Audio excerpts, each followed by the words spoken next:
Los agujeros en el cosmos, atracción, expulsión y viajes en el tiempo.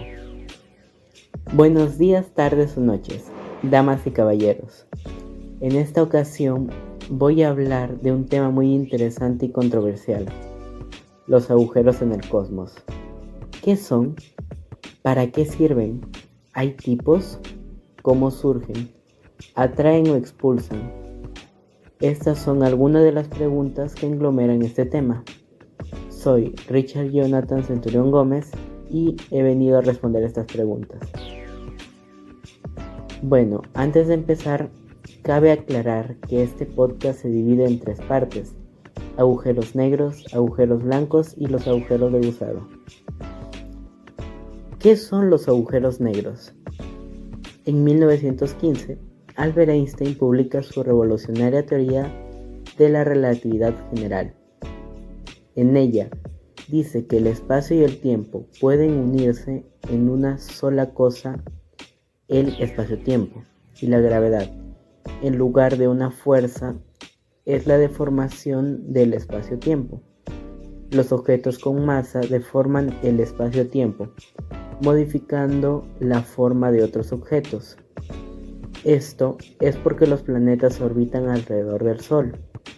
Por ejemplo, la materia le dice al espacio-tiempo cómo curvarse y el espacio-tiempo le dice a la materia cómo moverse, incluyendo los cambios en la forma de la luz cuando pasa por un objeto masivo.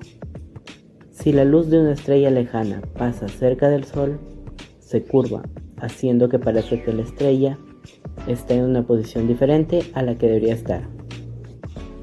Otro físico llamado Karl Schwarzschild propuso que para que un cuerpo salga de otro que posee gravedad, necesita superar o igualar la velocidad de escape, que depende de la masa y del tamaño del objeto del que quieres escapar.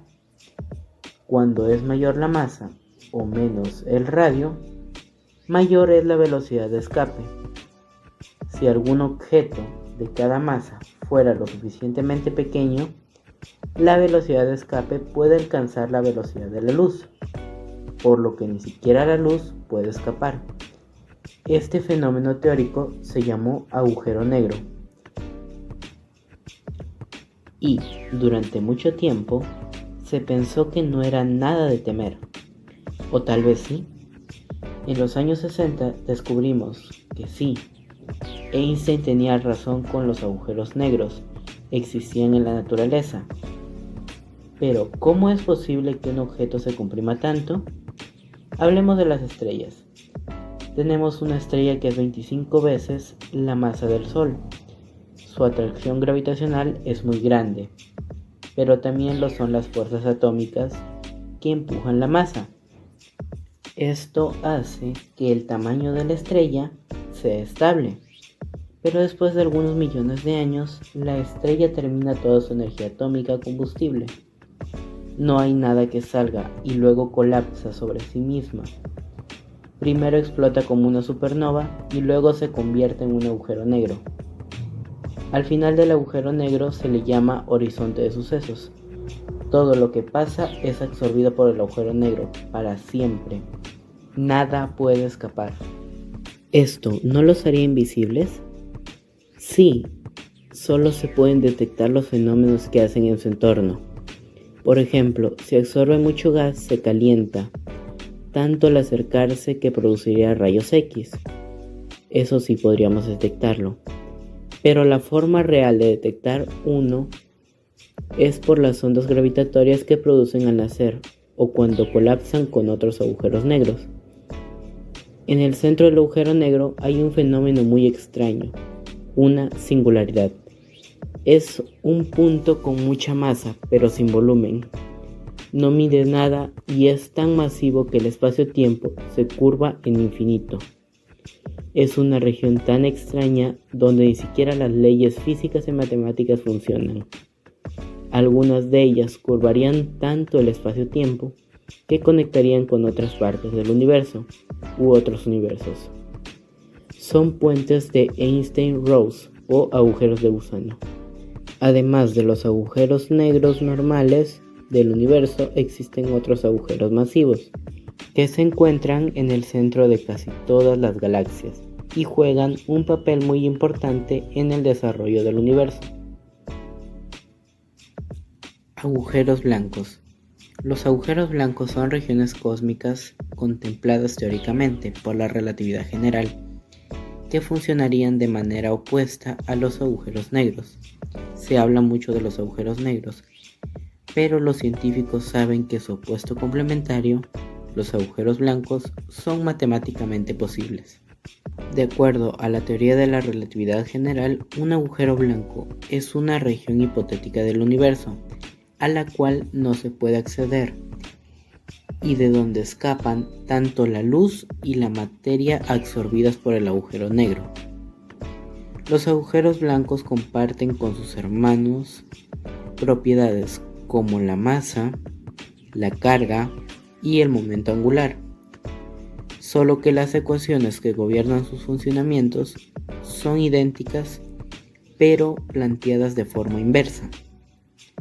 Los científicos sugieren que la materia absorbida por los agujeros negros en el pasado es devuelto al futuro en el horizonte de sucesos del agujero blanco. Incluso los modelos teóricos sobre dichos objetos señalan que no existen diferencias evidentes entre uno y otro. Aún así, parece ser que los agujeros blancos no serían tan estables como los agujeros negros y colapsarían inmediatamente bajo el peso de su propio efecto gravitatorio, lo cual hace que su existencia aún sea dudosa. Según Rovelli, justo cuando un agujero negro se ha evaporado hasta el punto en el que ya no puede contraerse más porque es imposible que el espacio-tiempo se comprima en algo más pequeño, el agujero negro agonizante se convierte en un agujero blanco. Los agujeros de gusano. En algunas ocasiones hemos escuchado nombrar los famosos agujeros de gusano, ya sea en películas de ciencia ficción, cómics, libros, series, etc. Su nombre se les atribuyó a la semejanza que tienen con el agujero que los gusanos dejan cuando atraviesan una fruta por dentro para llegar al otro extremo. Pero, ¿qué son los agujeros de gusano? También conocidos como puentes de Einstein-Rosse, descritos en las ecuaciones de la relatividad general, son una característica hipotética topológica de un espacio-tiempo, las cuales son un puente o atajo que conecta dos puntos del espacio-tiempo que permitiría viajar a través de ellos. A pesar de que no ha dejado de ser una hipótesis, grandes científicos, desde Einstein hasta Stephen Hawking, han estudiado y han hecho hipótesis sobre ellas. Según la teoría de la relatividad general, los agujeros de gusano podrían existir, y estos serían una entrada y salida de diferentes puntos del espacio o del tiempo, y el puente o túnel que los conecta estaría en un hiperespacio, el cual es una dimensión producida por la distorsión de la gravedad y el espacio. Existen varios tipos de agujeros de gusano, de los cuales los dos principales serían los agujeros de gusano del intrauniverso, que serían aquellos que conectarían dos puntos del mismo universo en un tiempo diferente, y los agujeros de gusano interuniverso, que serían aquellos que conectarían dos dimensiones. Se cree y se ha teorizado que los agujeros de gusano tienen un tiempo de vida extremadamente corto, ya que podrían abrirse y cerrarse de un momento a otro, y en consecuencia de ello, si pudiéramos entrar a uno, habría un gran riesgo de que nuestra materia quedara atrapada en el hiperespacio, y en el dado caso de lograr atravesarlo, posiblemente no podríamos volver, ya que al no poder escoger dónde nos llevaría el agujero, terminaríamos en un tiempo o dimensión diferente. Hay que tener cuidado de no confundir los agujeros negros con los agujeros de gusano. Mientras que los agujeros negros pueden detectarse y hay evidencias científicas de las anomalías que puede llegar a generar, los agujeros de gusano aún no han podido ser detectados científicamente, debido a que para su creación o aparición tendrían que ocurrir un suceso normal, con una torcedura del espacio-tiempo, que genere una curvatura espacio-temporal.